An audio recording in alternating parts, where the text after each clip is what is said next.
Thank you everybody online for joining us tonight on your Friday night. I really appreciate you coming and learning a bit more about frostbite. So we're just going to be going over the pathogenesis, diagnosis, and treatment of frostbite tonight with a few case studies and a few other things along the way. Just up front, I have no financial disclosures related to this topic. I will be discussing alteplase, or TPA, for frostbite, which is an off-label indication of this drug. Another point I want to make right now, too, is that I will be using the words alteplase, TPA, and lytics interchangeably throughout the entire presentation. So if you hear me say one of those, you can assume that they're all the same. We use alteplase at our institution as our lytic of choice, but other institutions use different drugs. So just so you know, I'll be using those all sort of the same throughout. So just a little bit about me. I'm a burn surgeon at the University of Wisconsin Burn and Wound Center in Madison, Wisconsin. I was born and raised in Canada for the first 15 years of my life. And then I did my general surgery residency in Minneapolis at Hennepin County Medical Center. Hennepin was the frostbite capital of the Midwest, possibly of North America. We saw tons of frostbite every year, and it was the main focus of my research throughout my time there. On a good winter, we'd see 20 to 30 patients that got lytics for their frostbite. On a bad winter, we'd see up to 70. So our frostbite unit would just overflow into the rest of the hospital. It was a great thing to study during residency because we focused on developing our diagnostics, developing our treatment pathways, and really measuring our outcomes. And that's been a really nice thing to have in my background as we go forward. Last year I did my surgical critical care fellowship at Los Angeles County Hospital. It was also a burn fellowship, and they told me that I wouldn't see any frostbite there at all in LA. However, I did see one frostbite my first month when I was there, and it was a woman who got frostbitten in a burrito packing factory. So not a lot, but a little bit. So I'm happy to be back in the Midwest and see more of the frostbite and sort of help develop our frostbite treatment algorithms here. So this is just a brief outline of what we're going to be talking about today. As I go along, I do have a couple questions. And as Corey said, I just want you to type your answers into the chat function. I'll give you about 20, 30 seconds, and he'll let me know what the answers are that you're all saying to the questions. And as we go along, if you have a really burning question that you want to ask me, he'll let me know about it and I can stop and answer it throughout. We'll also have about 10 or 15 minutes at the end of the presentation to go over any other questions that people have. So if you have some and you want to save it till the end, that's also great. So my first question, have you personally taken care of patients with frostbite or significant hypothermia before? I just kind of want to get to know what everyone's background is with this topic and what you've seen in your practice. All right, so it sounds like a lot, and that makes sense. Living here in the upper Midwest, we are definitely an area with a lot of frostbite. So why does this matter? So living in the upper Midwest, our population is definitely at risk for frostbite. One thing about frostbite is the diagnosis and the treatment modalities have changed a lot. In the last 30 years, we've developed a standard of care, which is lytic therapy, and we also have a ton of new diagnostic methods that have come out, and we'll kind of go into that a little bit later. The other thing that's really important about frostbite is that early diagnosis and treatment saves digits and it saves limbs. Frostbite is like an ischemic extremity, and by diagnosing it quickly and treating it quickly, we can save tissue. Recent studies have shown that up to 80% of ischemic tissue can be salvaged with current therapies. And the last thing I think is super important is as healthcare workers, we can help to educate our friends and families about the topic. There is a lot of myths out there, just like there are about burn care, when it comes to frostbite and hypothermia, and by knowing more about this, we can help our communities stay safe. Hopefully we don't get any more bad polar vortexes like we have in the past, but every winter's a little different. So who gets frostbite? Once it gets below 40 degrees Fahrenheit, we're all at risk for getting frostbite. When we get into those super cold temperatures, the -20s, -40s, frostbite can happen in minutes without adequate protection. The average frostbite population that we see is men between the ages of 20 and 50. Intoxication and substance abuse are really common, and so is housing insecurity. Some special populations that we see here include extreme athletes who are doing sports all winter long, and then elderly patients with memory issues who end up getting locked out of their house, getting lost in the forest, and get found a while later with severe frostbite. Thankfully, this really rarely happens in children. I have yet to see a pediatric case of frostbite that was severe. So how does frostbite happen? There are two main mechanisms. The first one I'm going to talk about is contact cooling. This is the less frequent mechanism of severe frostbite injury. Tissue comes into contact with a cold surface. It's usually concrete or a floor of some variety, and the tissue there becomes rapidly cooled. As it cools, it forms ice crystals, and the crystals destroy the cells and tissue in that area. This usually happens on people's butts or knees where they're sitting outside for a long period of time and they don't move at all. Often we'll end up having to remove that area that got frostbitten and skin graft it. The more common mechanism of severe frostbite is systemic cooling. And this is something that I think we've all sort of started to experience the beginning stages of. It's when you start to get colder and colder, your body starts to shunt blood from your extremities back to your core to save your core temperature. As that happens, your fingers and toes get numb, they get stiff, and that's because vasospasm is starting to happen in your extremities as those blood vessels clamp down to keep the blood in your core. Blood viscosity starts to increase as the temperature gets cooler, and if this goes on for long enough, ice crystals will form in the tissue as well. The ice crystals cause two problems. They desiccate the tissue and they cause destruction of the tissue. The ice crystals can disrupt all the cell membranes, which causes the tissue loss. And when they're disrupting cell membranes, they can also disrupt the endothelial cells that line our blood vessels. When the endothelium gets disrupted, this causes clots to form. So this sort of leads forward towards an ischemic picture. And ischemic tissue releases pro-inflammatory factors. Once the tissue gets rewarmed, there's even more of this pro-inflammatory, pro-thrombotic factors that get released, and it becomes kind of a feed-forward cycle that causes more inflammation and more clotting in the tissue that's been affected. So next we're going to talk a little bit about the grading of frostbite now that we know how it happens. And I just want to know what you've learned about how frostbite is graded. Is it graded like burn, 1st through 4th degree, mild, moderate, and severe based on depth of injury? Mild, moderate, and severe based on the extent of the injury, as in how far up it goes, depending on when and where blisters form, or no standardized system exists for diagnosing severe frostbite. Well, it sounds like most of you have learned the UW system for grading severe frostbite. So at UW, we do use the mild, moderate, and severe. We also call it FrostNip through severe, with FrostNip being the most mild. And it sort of correlates with the depth of injury like a burn would. This is just sort of showing how all those different methods can kind of correlate. The one thing I want to say is that there is no standardized system for diagnosing and talking about the level of severe frostbite. So if you're ever reading frostbite literature or talking to someone from a different institution, you may want to know how they quantify frostbite, because every institution is different and every paper talks about quantifying it in different ways. So I'll go over how we talk about it at UW, and it sounds like most people are pretty familiar with that system as well. So FrostNip, or 1st degree, again, this is frostbite that I think most of us living in the upper Midwest have experienced once in our lives or more. This is superficial frostbite. The tissue is really pink and red, and it's very, very tender to the touch. There's no sloughing or blistering that forms, and there's absolutely no microvascular involvement in this. No treatment is needed, and we just need to educate patients about how to protect their tissue next time they're out in the cold. These patients will have hypersensitivity to cold, probably for the rest of that winter, but this one's very mild and does not require any further treatment. Mild frostbite, or 2nd degree frostbite, involves the superficial dermis. These form really impressive large serous blisters. As you can see on that picture of the fingers there, those are massive blisters that form, and people will usually come in and seek treatment for this because it can be really alarming. This is usually really tender and people have their sensation intact.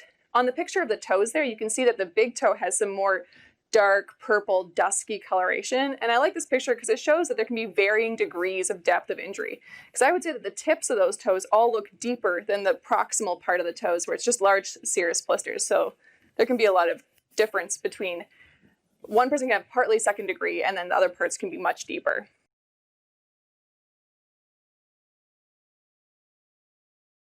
So it's mild based on the physical exam findings of the large serous blisters, not on the location. So some of the grading scales sort of say that mild is like this far, moderate's up to the wrist, and then severe is like further up the forearm. If this was the entire hand was full of serous blisters, it would still be considered mild because it's all just only involving the superficial dermis. Moderate frostbite, or a third degree, involves more of the depth of the skin. So this is deeper into the dermis, into the papillary dermis, and it causes the small blood vessels in the deeper dermis to rupture, making large hemorrhagic blisters. This will also be really tender, though some areas may have decreased sensation because this may be overlying areas of deeper injury. On this hand, you can see this looks mostly like a pure moderate or third degree frostbite, but that foot has areas that are much deeper and darker appearing. And then last is severe frostbite, or fourth degree. And this involves the deeper tissue, including the adipose, bone, and tendon. These will initially be desensate, but during rewarming, patients may experience a lot of pain, and they'll often describe it as a severe aching bone pain. And that's because they've frostbitten all the way down to the bones, and it can be immensely painful as they develop blood flow back to this area. During the rewarming process, hemorrhagic and serous blisters may develop. All right, so we're going to next talk about diagnosing frostbite beyond just those physical exam pictures that we looked at. I always love including this picture because this is one of the more obvious photos of severe frostbite injury I've ever seen in my life. This gentleman initially presented with what we thought was severe frostbite injury, left our hospital AMA, and then came back a few weeks later, and when we removed his boot, this is what we found, confirming our initial diagnosis of severe frostbite injury, and he went on to get amputations there. As we talk about the different ways to diagnose frostbite, I want to again sort of say the caveat that every institution is really different with the method that they use, and honestly it changes from year to year depending on what resources are available or what protocol people are using. But we'll go over the common methods of frostbite diagnosis and sort of the benefits and pitfalls of each. So physical exam, we just basically talked about that. We're going to do this for all our patients who have severe frostbite injury, and you're going to make an estimate as to the depth and severity of their frostbite. You can see blisters that will develop during the rewarming process, or patients may present later with the blisters already formed or ruptured. One thing that we found at a prior institution I was at is that we queried our providers, had them guess how much of the extremity was going to get amputated based on their physical exam on presentation. And we found that no matter the person's background or their experience, we were not good at predicting the final amputation level. So we can use it to say, yes, there is frostbite present. Yes, I think it's severe, but we are not good at predicting how much tissue is finally going to be lost in the very end. So I wouldn't use it for predicting how much is going to be amputated. Doppler exam is what we use at UW for diagnosing severe frostbite. So the nice thing about Doppler is you can do it right at the bedside. You can do it often during the rewarming process, and you can see if there's blood flow to the fingertips or toe tips. If there isn't blood flow, then that sort of tells you there's obviously a clot in that area, and you can assume they have a severe frostbite injury.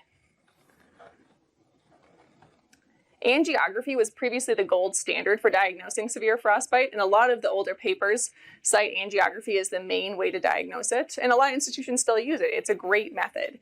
It shows a clear vascular cutoff of the microvasculature. So in these pictures in A, you can see that the index finger, middle finger, and little finger all have inadequate blood flow going out to the tips of the fingers. And then in B, after they've been treated, the index finger and the little finger have much improved blood flow, though still not the same as the rest of the hand. So it's nice because it gives you that very clear picture. Some institutions use it for directed thrombolytic therapy to the affected limbs, but it does require the patient to stay still and have a sheath in place. So whether it's a brachial sheath or a femoral sheath, they have to lay still and not move during the angiogram and during the infusion of the lytics. The other problem with doing angiography for frostbite is it requires a lot of resources. You have to have IR or vascular and an angio suite available. We previously were doing this at one of my prior institutions, but we found that in people who are struggling with substance abuse, withdrawal, and other issues, it's very hard to have people stay still or lay flat in bed for up to 24, 48, however long the sheath needs to stay in for their thrombolytics. So we stopped using catheter-directed lytics for that reason. Another method of diagnosis is the technetium 99 triple phase bone scan, which I previously mentioned. This is a really highly sensitive test, and it shows areas that have no flow to the bones and deeper tissues. So then in this picture here, you can see the left foot, which is actually the right because the picture is flipped, but the left foot on this picture has no blood flow going out to all those toes. So this would be someone who has a severe frostbite injury and is definitely a candidate for lytics. The problem with this system is you need to call in a tech, you got to have the scanner, and you got to have the radioisotope in house. So having those three things come together can be really time consuming. The patient has to be able to stay still during the study, and their extremities can't be curled or contracted because they have to lay flat to get the image appropriately. So that can be a problem too in really frostbitten hands, getting people to keep their fingers totally flat. The last method I want to talk about is ICG microangiography. This uses ICG and a wavelength camera that you can bring to the bedside. It's really nice because it can be done at the bedside. It's very quick, and there's very few contraindications to using ICG. We started using this more when I was at Hennepin, and we found that it was more accurate in predicting the final amputation level than the technetium 99 scan was, as well as being faster and less resource intensive. In this image, you can see someone's right hand. These are two different pictures of the same hand using sort of different methods of imaging. And you can see there's inadequate blood flow to the index finger. So this would be someone who would also qualify for thrombolytic therapy. So once you've diagnosed the frostbite injury, whether it's through physical exam, Doppler, or one of these advanced imaging techniques, you want to be able to talk about how severe the frostbite is. We often use TBSA when we're talking about burn, but if you think about a standard Lund-Browder chart, 1% TBSA is one hand. And usually when someone has frostbite, it's going to be less than one hand's worth. So we're always talking about 0.25% of one hand and 0.2 of one hand. And it's really hard to communicate that well because people have a hard time getting down to those smaller numbers. The Hennepin frostbite score was created a few years ago, and this allows for much smaller amounts of quantification of fingertips and toe tips when you're talking about frostbite. So I'll just sort of show an example of how we used it before. But if you're looking at someone's hand here, you would say that they have approximately 3.5% of tissue that's involved with severe frostbite injury using that Hennepin frostbite score. So you can say it with like larger numbers and quantify it more if you fill in the diagrams. And then at the end, you can say how much was finally amputated, and that gives you your salvage rate. So it's something that we're looking to use internally at UW more, but it's a nice scoring system when you're talking about frostbite that lets you get down to much finer detail than a normal Lund-Browder chart would. All right, one more question here. Which of the following treatments have been investigated for frostbite? Rubbing the extremity vigorously with snow, hyperbaric oxygen, removing the sympathetic nerves to affected extremities, vasodilators, or all of the above. And I left out lytics because I've already talked about lytics a lot, and you all know that that's been investigated. All right, so mostly B's and E's. The answer is E. No one would believe the rubbing the extremity vigorously with snow. That was more of like a 1910s therapy for severe frostbite injury, but we've progressed since then. Hyperbaric oxygen is definitely something that's used in a lot of case reports. In the 1950s, they were looking at removing sympathetic nerves to the affected extremities, and they found that it actually decreased the amount of inflammation that happened there. Not something we do anymore. And then vasodilators are used in Canada and I believe in Europe as well, and we'll talk about those a little bit more. So just a little bit on the pre-hospital treatment of frostbite. I know that a lot of you are pre-hospital providers.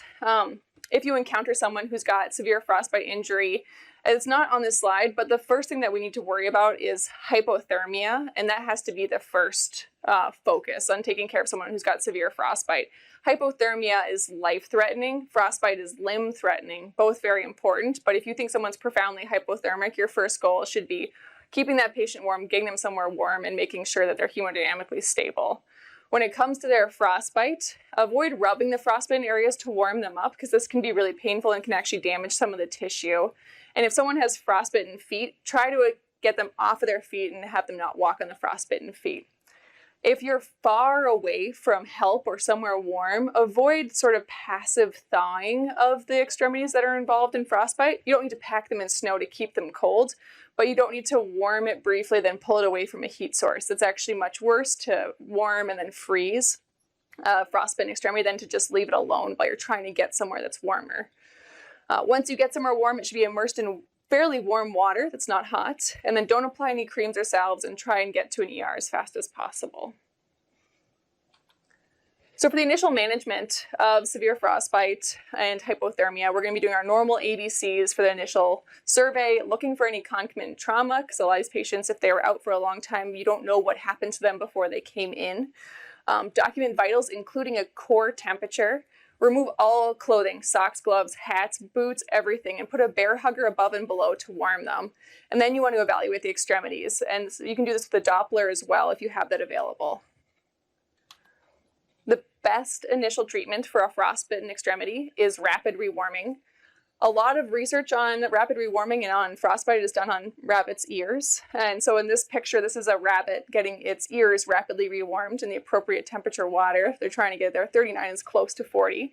But you want to immerse the extremity in 40 to 42 degrees Celsius water. We use a rectal temp probe in the water at our institution to help maintain accuracy of the temperature, and then you switch it out every 5 to 10 minutes.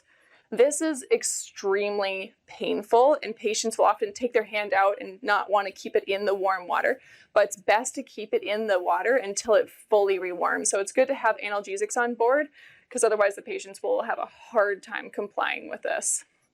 Once it's warmed up and it feels soft and pliable to the touch, you want to pat it dry and wrap it loosely in clean and dry linens and elevate. All patients without a contraindication to ibuprofen should get 800 milligrams of ibuprofen for its anti-inflammatory effects. And then you want to diagnose the degree of frostbite with your appropriate imaging or physical exam that you have at your institution. And then consider transfer to UW Burn unless you have the ability to do lytics at your institution if you think they have a severe frostbite injury. So, rewarming greatly improves salvage. This is one of the studies, this has been studied a lot in the last 50 years, but it's one of the best therapies we have for severe frostbite. Passive rewarming causes more damage and inflammation to the tissue, so if you can take a frozen extremity and rapidly rewarm it, that is the best option for it. The time between rapid rewarming and delivery of TPA also matters greatly. We did an internal analysis at Hennepin looking at our patients who got rapid rewarming and got TPA really quickly, and we found that for each hour of delay from the time of rapid rewarming to the delivery of lytics, we lost 26.8% of the salvaged tissue. So we set up a personal goal for our institution to get everyone to lytics within 6 hours, which can be really challenging to do because you rewarm them when they come in, you want to do imaging, you want to make sure they don't have any contraindications, get them in an ICU, and start lytic therapy. So it requires really quick, coordinated care to get people to therapy. And then overall outcomes when you use TPA, it's difficult to say because everyone uses different scoring systems, but Hennepin and Helsinki have shown 80% salvage rate with thrombolytics. So current treatment for patients with severe frostbite is alteplase, and people are considered for this if they have severe frostbite upon rewarming and they've decreased perfusion when we look at them with a Doppler. They have to have been rewarmed within the last 48 hours. Once you get out beyond that window, the risks of alteplase outweigh the benefits. Contraindications to alteplase therapy include repeated freeze-thaw cycles, which is why I was saying you don't want to warm someone up and then let them freeze again. That long warm ischemia time. Any recent hemorrhage or trauma, the intracranial hemorrhage or trauma, any recent spine surgery, intracranial surgery, any recent history or active GI bleeding. Pregnancy is a contraindication, and so is severe coagulopathy. Our treatment algorithm that we use at UW is a bolus followed by an infusion of alteplase, and this is done in an ICU setting for close monitoring. And then we keep them therapeutically anticoagulated for a week afterwards to help maintain the patency of those microvasculature. And we also keep the patients on aspirin as well to help with the patency. They're on ibuprofen for anti-inflammatory effects, and they're on gabapentin for the neuropathic pain that typically comes with severe frostbite. So when talking about other treatment modalities, I said that ours was IV, but some institutions use intra-arterial TPA, and that's just a matter of the treatment algorithm they've chosen to use and the resources they have available. Some patients get directed sheaths with catheters to the affected limbs and then serial angiograms. It's a continuous infusion of TPA or for several hours after each daily angiogram. And it requires a very compliant patient to lay flat or an intubated patient who's sedated. There are very few studies comparing IV to IA. At Hennepin, we started using IA long before I was there, but what I'd heard from the providers I worked with is they had a hard time getting people to lay flat while they're dealing with other issues. And they also found that extremities that didn't have a sheath in them showed improvement. So they started using IV instead, and we found good outcomes with that, but that's purely anecdotal. Other treatment options include hyperbaric oxygen. This is used in a lot of case reports, and most of the case reports I've seen are patients who present in a delayed presentation. So people will come after being rescued off a mountain with severe frostbite injury, and then we'll start getting dove in a hyperbaric oxygen tank for variable amounts and lengths of time in different atmospheres of pressure. So everyone seems to have their own protocol. Some of them have really good outcomes in their papers, but some of them have average outcomes. It's hard to compare just because all the data is so different. We were investigating it at Hennepin as well, but weren't seeing a big benefit in terms of tissue salvage. I think they're currently still looking at it for other benefits for these patients.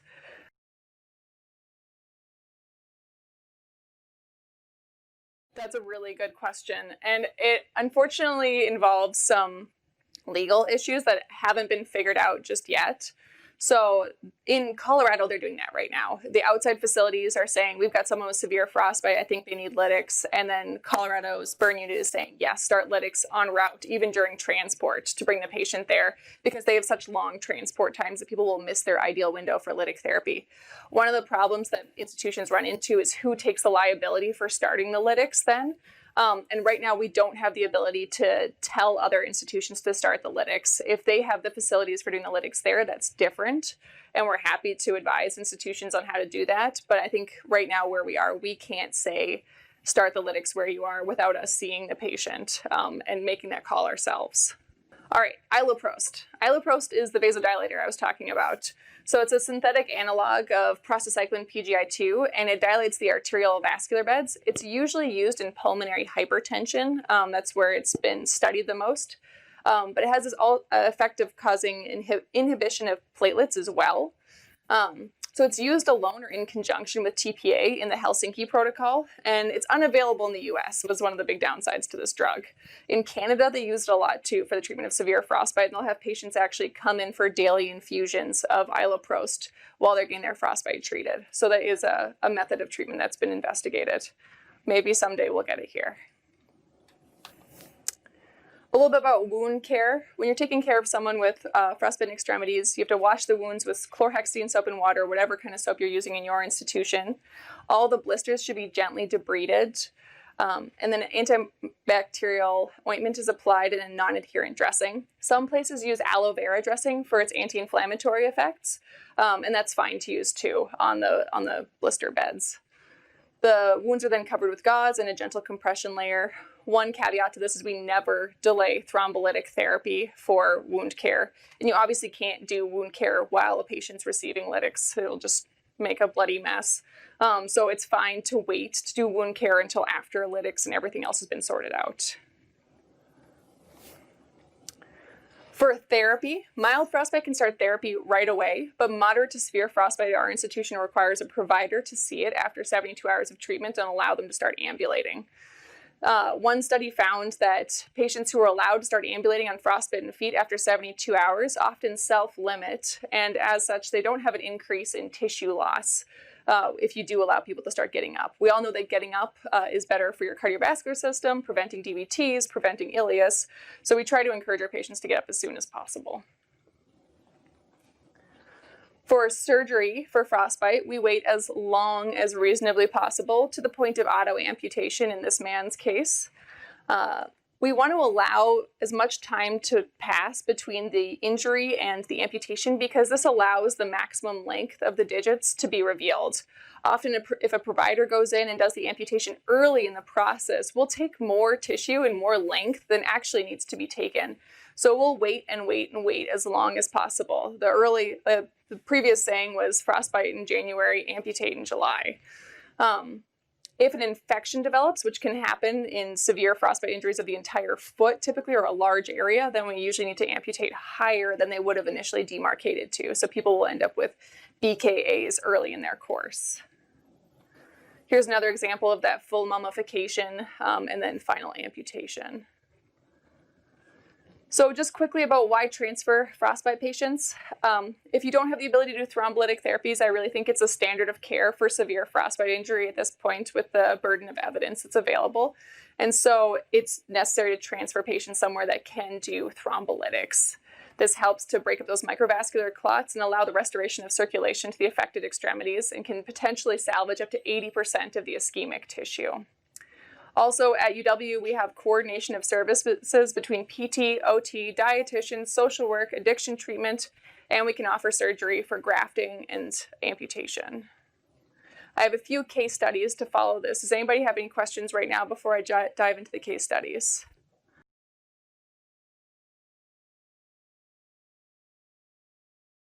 That's a good question.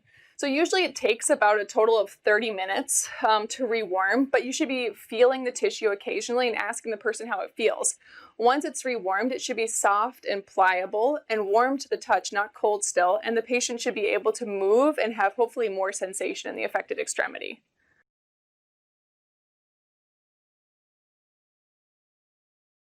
I don't think so, as long as you're able to help the patient maintain their core temperature and keep them warm in the cabin. I don't know how cold it gets inside of a helicopter during flight transport, but if you can cover the patient in warm blankets or use some other warming device, it should be just fine to transport them that way.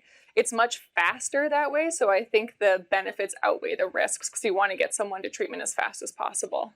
So a 60-year-old man was intoxicated. He went to go get in his car, but his car wouldn't start. So he went to go sleep on a bench. The ambient air temperature was 14 degrees Fahrenheit with a wind chill down to -10 degrees. He presented to our center with frozen, cold, and swollen extremities. He got rewarmed, and these are how his hands looked. These are post-debridement pictures, so you can sort of see after the debridement. He did have Dopplerable pulses in his hands as well, and toes. His wounds were treated inpatient, and he discharged to home. We didn't see him again for another 3 months, and when he came back, his foot had healed wonderfully. There's some crustiness there, but that's easy to take off. And he had started to amputate the fingertips. So we just helped to remove that final layer, and he maintained the vast majority of the length of his fingers. All right, case study 2. This 18-year-old man presenting with severe frostbite to his bilateral hands. He had been at a party and had gotten beaten up by someone. He was also intoxicated, and he woke up in a snowbank later with his hands in the snow without gloves. We did a technetium 99 triple phase bone scan, and it showed a vascular cutoff in his fingers. And he received TPA. He got ICG images at 24 hours after this. And here are his hands after getting the TPA and being with us. You can see that's definitely a deep frostbite injury because those are large hemorrhagic blisters, telling you that it does go deeper into the dermis. And the ICG images are shown here. So it looks pretty well perfused, maybe a little bit duskier at the fingertips. And then that right hand definitely has some duskiness at the fingertips. We repeated the images at 72 hours post-TPA, and he remained on his therapeutic treatment. And this showed improving vascularization. So here you can see him after debridement. And there you can still see some pretty dark fingertips, but overall improving perfusion. All right, and then the last case study I want to share with you is one of my favorites. This was a great save that we got to help take care of when I was at Hennepin. So a 45-year-old helicopter pilot was out snowmobiling and he crashed. When he crashed, the ambient air temperature, not wind chill, was -19 degrees Fahrenheit. He had crawled out of the ditch, and EMS arrived to find him laying in the road. He lost pulses in their presence. They started ACLS, including 1 round of epi, but they found him to be quite cold, so they stopped with any medical interventions and just started doing compressions with a Lucas. At the outside institution, he was found to have a core temperature of 19 degrees Celsius, which is extreme, severe hypothermia. They arranged for transport to our institution, and he received over 4 hours of ACLS on a Lucas device while he was being transported. On arrival, he had risen about 5 degrees Celsius and was 24 degrees Celsius this time, and on ultrasound, he had no cardiac activity. He was cannulated for VA ECMO for rapid rewarming and for cardiovascular support. At 30 degrees Celsius, he was defibrillated into a rhythm. And at 34 degrees Celsius, he was in our ICU, intubated, but nodding and shaking his head to questions. So he appeared to be completely neuro-intact on our exam. He also was found to have splenic and renal lacerations as well as aspiration in his lungs. And his boots and gloves were frozen to his extremities. I think it took us 12 hours to get his boots and gloves to a spot where they were warm enough and could actually come off of him. So we knew he had severe frostbite. one thing I should say is when someone's on ECMO, they are not candidates for lytics, so because they're already being heparinized. So he did not get lytic therapy because of his other issues that were going on. He required 4 limb amputations, and he spent about 6 months in the hospital, 3 months with us, 3 months in rehab. And here he is with his prostheses. He was fully independent, drove himself to appointments, and his main problems that he had afterwards was that he was always hot, he said, thus him standing in the shorts in the snow, and he couldn't text message very easily. So overall, we thought it was a really good outcome. So for summary of treatment of severe frostbite, always perform your ABCs when you see them initially, assess for other trauma, and resuscitate your frostbitten and hypothermic patients. Early diagnosis and treatment of severe frostbite injury saves digits and limbs. Rapid rewarming followed by thrombolytics is the best treatment for frostbite. And there are really few contraindications for thrombolytics, so if you think someone has a severe frostbite injury, it should be on your thinking for their next treatment steps. Here are some of the sources I listed today. But any questions, and I just want to say thank you. Some of these images came from the UW Burn Center, some of them came from my colleagues at Hennepin and other sources. So thank you to everyone that helped give me these images and helped me to get all this together. I really appreciate it.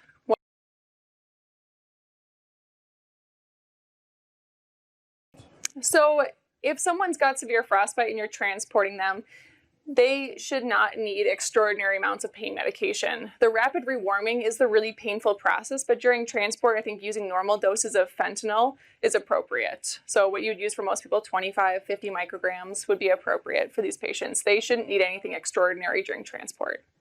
At our institution, we use a lot of fentanyl and ketamine, and I think that ketamine is a good option as well when people are in a lot of pain. But fentanyl's nice because it wears off much more quickly than benzodiazepines.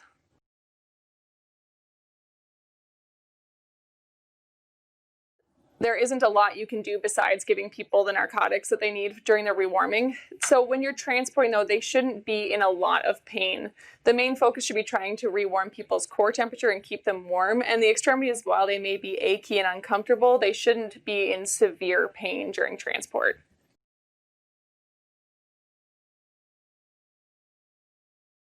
For frostbite, you don't need to cover it very much. So you can just cover it with clean, dry linens and elevate. We don't wrap it with plastic wrap in this case because once it starts to rewarm, it'll make those really huge blisters, which the plastic wrap will just sort of squish.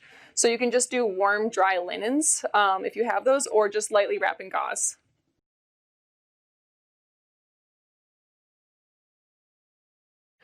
So that is the method for rapid rewarming. The other methods of rewarming are all called passive rewarming. And so those would be things like using warm blankets and wrapping those and switching them out as often as you can. Using a bear hugger is another option for passive rewarming. The only caveat to those is they're not as good as rapid rewarming, but if it's all you got, then use those other methods. So using the warm blankets, using a bear hugger or something similar. I wouldn't use hot packs because I'm not sure that you could control the temperature on those as well. You don't want it to be too hot because you don't want to cause a secondary injury to the skin.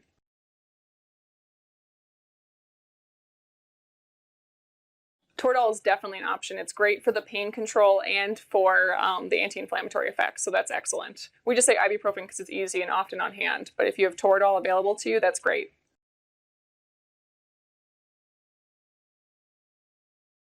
Yeah, and the nerve pain can be, it's a pain that bugs them at night, it's a pain that bugs them all the time, and a lot of our patients afterwards too, in addition to having sort of constant burning type pain usually, or deep aching bone pain would be the two types we see. They often are also much more sensitive to temperatures.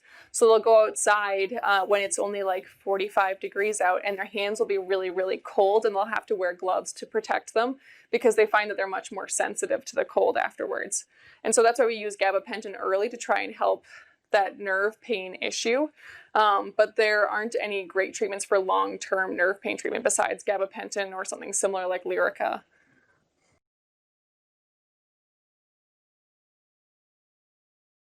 They usually fall into burn centers just because of the many services that are needed and the specialized treatment. So I don't personally know of any centers that are taking frostbite in northern Wisconsin. That's a really good question.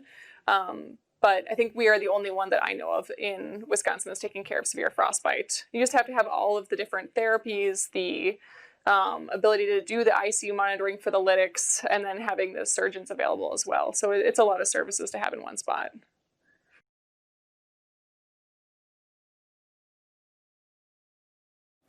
That's a great question. So there are a lot of things in process right now in the treatment and diagnosis of frostbite. As I've said a couple times, every place has their own treatment algorithms, diagnostic methods, and people will argue about which one's best all day long. There is hopefully going to be a multi-center trial in the next couple of years that's going to look at how we should be diagnosing, treating, and taking care of frostbite patients. And from that, we'd be able to start saying this place can treat frostbite, this is what you need to treat frostbite, and start delineating, where are the frostbite treatment centers. So it's probably a decade off before we get there. We need to first standardize our diagnostics and our treatments and other parts of taking care of frostbitten patients. But that is definitely a goal for everyone who helps to take care of frostbite.